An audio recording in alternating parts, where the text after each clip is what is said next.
Merhaba John. Mektubun için teşekkür ederim. Bazen geldiğin yeri hatırlamak iyidir. Sen benim geldiğim yerleri biliyorsun. Ki bunun hakkında yazmaya veya filmler yapmaya çalışanlar bile doğru düzgün anlamaktan uzaklar. 9'dan 5'e derler. Ama asla 9'dan 5'e değildir mesai. Ücretsiz bir öğle arası bile yoktur. Aslında birçok yerde işini korumak için yemek bile yiyemezsin. Ardından fazla mesai gelir. Eğer şikayet edersen yerine geçecek başka bir ahmak bulunur. Benim eski bir sözüm vardır, bilirsin. Kölelik hiçbir zaman kaldırılmadı. Sadece tüm renkleri içerecek şekilde genişletildi. Ve can yakıcı olan şey, istemedikleri işte tutunmak için mücadele edenlerin insanlığının da giderek azalmasıdır. Zira daha kötü bir alternatiften korkarlar. İnsanlar korkak ve itaatkar zihinlere sahip bedenlerdir. Renk gözden gider, ses çirkinleşir ve beden, saç, tırnaklar, ayakkabılar, her şey. Gençken insanların böyle koşullarda nasıl hayatlarını sürdürdüklerine inanamazdım. Yaşlı bir adam olarak hala inanamıyorum. Bunun için ne yapıyorlar? Seks mi? Televizyon izlemek mi? Aylık taksitlerle bir otomobil almak mı? Ya da çocuklarını yetiştirmek? Sadece aynı şeyleri yapacak çocuklar. Gençken bazen iş arkadaşlarımla konuşurdum. Patron her an gelip hepimizi işten atabilir saniyesinde. Bunun farkında değil misiniz? Bana sadece bakarlardı. Zihinlerine girmek istemedikleri bir şeyi ifade ediyordum. Şimdi endüstride geniş çaplı işten çıkarmalar var. Çelik fabrikaları kapandı.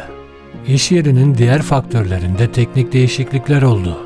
Yüz binlerce kişi işten çıkarılıyor. Ve yüzleri donuk bir şekilde 35 yıl boyunca çalıştım. Bu doğru değil. Ne yapacağımı bilmiyorum. Kölelere asla yeterince ödeme yapmazlar. Yapsalar özgürlüklerine kavuşurlardı. Şu anki parayla sadece hayatta kalabiliyorlar. Bunu her zaman görebiliyordum.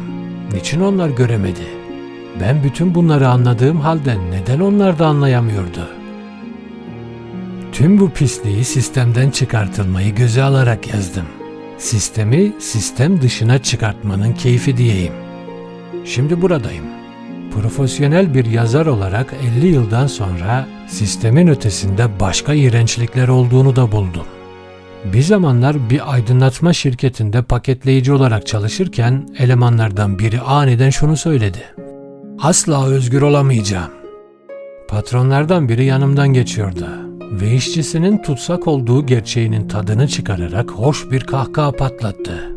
Sonuç olarak o yerlerden çıkmak için sonunda sahip olduğum şans, ne kadar uzun sürdüğünün bir önemi yok, bana bir tür sevinç verdi. Mucizenin neşeli sevincini. Şimdi eski bir zihinden ve eski bir bedenden yazıyorum. Çoğu erkeğin böyle bir şeyi sürdürmeyi düşünemeyeceği zamanlardan çok uzun süre sonra. Kelime dağarcığım zayıflamaya başladığında, merdivenleri tek başıma çıkamaz duruma geldiğimde ve artık bir mavi kuşu bir ataştan ayırt edememeye başladığımda bile, hala bir şeyleri hatırlayacağımı hissediyorum. Ne kadar uzağa gittiğim önemli değil. Nasıl cinayetin, karışıklığın ve zorluğun üstesinden geldiğimi. En azından cömert bir şekilde ölmek için. Hayatını tamamen boşa harcamamış olmak, en azından kendim için değerli bir başarı gibi görünüyor.